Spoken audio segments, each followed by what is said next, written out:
All India medical association के राष्ट्रीय अध्यक्ष भरत बेनीवाल से नवतेज टीवी ने विभिन्न मुद्दों पर खास बातचीत की। नवतेज टीवी के वरिष्ठ संवाददाता उमंग माथुर से खास बात करते हुए बेनीवाल ने कहा, राजस्थानी भाषा को विशेष दर्जा मिलना चाहिए, मैं इसका समर्थन करता हूं। तो वहीं कांग्रेस विधायक शांति धारीवाल के बीजेपी विधायकों को भजन मंडली कहने पर भरत बेनीवाल ने कहा, धारीवाल जी को उम्र हो चुकी है और इसलिए शायद उनका दिमाग खसक चुका है। और क्या कुछ कहा भरत बेनीवाल ने, आइए आपको सुनवाते हैं। विधानसभा में आज मौजूदा विधायकों की शपथ ग्रहण समारोह रखा गया। विधानसभा में काफ़ी कुछ घटा है। हमारे साथ में इस समय भरत बेनीवाल जी मौजूद हैं। सर, आज विधानसभा में काफ़ी कुछ अंदर घटा। धारीवाल जी द्वारा भजन मंडली कहा गया और उसके बाद में मारवाड़ी राजस्थानी भाषा में शपथ नहीं लेने दी गई, वापस से उन्हें हिंदी में लेने के लिए मजबूर किया गया। उस पर क्या कहते हैं?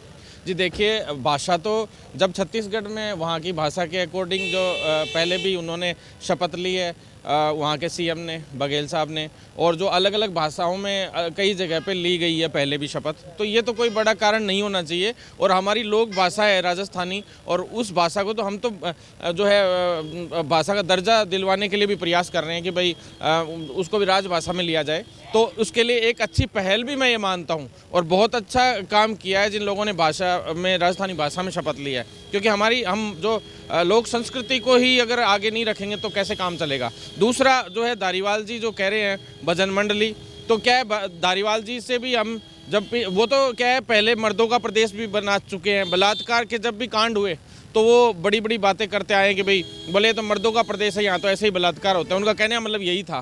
तो वो तो कुछ भी बोल सकते हैं। धारीवाल जी को तो क्या, बुढ़ापे में अभी दिमाग खिसक चुका है। उनको रियल में रिटायरमेंट की ज़रूरत थी। 70 साल, 72 साल, 75 साल तक लोगों को रिटायरमेंट ले लेना चाहिए, लेकिन फिर भी वो ज़बरदस्ती अगर राजनीति में अपने आप को घसीटते जा रहे हैं, कांग्रेस उनको टिकट दे जा रही है। वही स्थितियाँ हैं कि भाई एक व्हील चेयर है, उस पर आदमी बैठा है, लार पटक रखी है, फिर भी राजनीति में घुसे जा रहे हैं। इनको किसी भी हाल में, चाहे कब्र में पांव लटक रहे हैं, फिर भी इनको क्या है, राजनीति करना इनका मेन उद्देश्य रहता है कि कैसे भी हमारे पास सत्ता रहनी चाहिए। एक सवाल आपसे ये जानना चाहेंगे, जिस प्रकार से सरकार ने आते ही जो कई निर्णय लिए हैं, भले वो पेपर लीक माफिया को लेकर हो या फिर अपराध को लेकर हो, उसे लेकर आपका क्या कहना है? जी देखिए, पेपर लीक माफिया को लेकर अभी एसआईटी की टीम गठित करी है, लेकिन दूसरे कुछ एक और भी कदम इनको उठाने चाहिए। इन्होंने ये कहा कि जिन जिन भर्तियों में पहले पेपर लीक, हमने मांग रखी थी कि भी सरकार आते ही सबसे पहले जो भर्तियों में पेपर लीक हुए थे उनके कईयों के परिणाम भी जारी कर दिए इन्होंने, और उनमें नियुक्तियाँ अभी प्रक्रिया रुकी हुई है, लेकिन कुछ में नियुक्ति भी दे दी। और कई ऐसी भर्तियाँ थी चिकित्सा विभाग की, मेडिकल विभाग की, जिनकी चयन सूचियाँ जारी कर दी, मेरिट आधार पर उनको करके खूब फर्जीवाड़ा किया। आज ही 101 जो डिग्रियाँ पकड़ी गई है फार्मेसी काउंसिल की, आप देखिए, और बहुत सारी ऐसी काउंसिल्स हैं जिसमें फर्जीवाड़े से इन्होंने लोगों को घुसा दिया।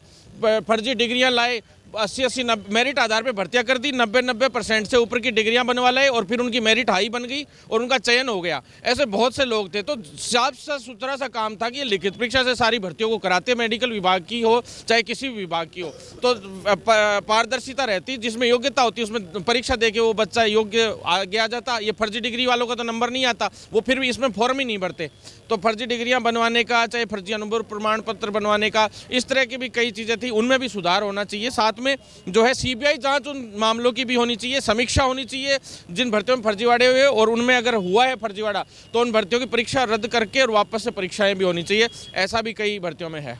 विधानसभा चुनावों के समय माना जा रहा था कि शायद आपको टिकट मिलेगा, लेकिन नहीं मिला किसी भी वजह से, भले ही आपने नहीं मांगा या आपने मना किया, लेकिन अब लोकसभा चुनाव आ रहे हैं, क्या उम्मीद कर सकते हैं? जी देखिए, टिकट मुझे दे भी रही थी, दोनों पार्टियों ने हमें बुलाया था, और एक दो बेरोजगारों के लीडर्स को दिया भी है, और यूथ में हम लोग भी आ रहे थे, और सबसे पहले फर्स्ट प्रायोरिटी पे दोनों पार्टियों ने मुझे एक बार के लिए बुलाया था उस वक्त। लेकिन देखिए, पार्टियों से एक ही बात कही थी मैंने कि आप घोषणा पत्र जो है वो पहले जारी कीजिए, और अपने घोषणा पत्र में युवाओं के मुद्दों को डालिए।